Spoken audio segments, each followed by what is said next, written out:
मध्य प्रदेश थी Dahod national highway कोरिडोरनी केंद्रीय मंत्रीए मुलाकात लीधी। केंद्रीय मंत्री नितिन गडकरीए हाईवेनी मुलाकात लीधी। चाकलिया बॉर्डर पर हाईवे ऑथोरिटीना अधिकारीए केंद्र मंत्रीनुं स्वागत कर्युं। લીમખેડા नजीक पहाड़ कटिंगनी कामगीरी चाली रही हती तेनुं तेमणे निरीक्षण कर्युं। ऑथोरिटीना अधिकारीओ साथे होवानी बाकी रहती कामगीरीनी माहिती पण तेमणे मेळवी। Delhi Mumbai national highway corridor August सुधीमां कार्यरत थई जशे। नेशनल हाईवे ऑथोरिटीमां रीजनल ऑफिसरे केंद्रीय मंत्रीने आ अंगे खातरी आपी।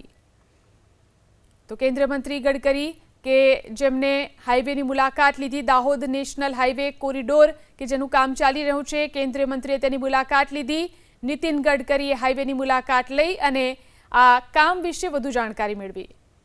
दिल्ही Mumbai national highway corridor August सुधीमां कार्यरत थई जशे। नेशनल हाईवे ऑथोरिटीमां रीजनल ऑफिसरे केंद्रीय मंत्रीने आ अंगे खातरी आपी। तो केंद्रीय मंत्री गडकरी के जेमने हाईवेनी मुलाकात लीधी, दाहोद नेशनल हाईवे कोरिडोर के जेनुं काम चाली रह्युं छे, केंद्रीय मंत्रीए तेनी मुलाकात लीधी। नितिन गडकरीए हाईवेनी मुलाकात लई अने आ काम विषे वधु जाणकारी मेळवी।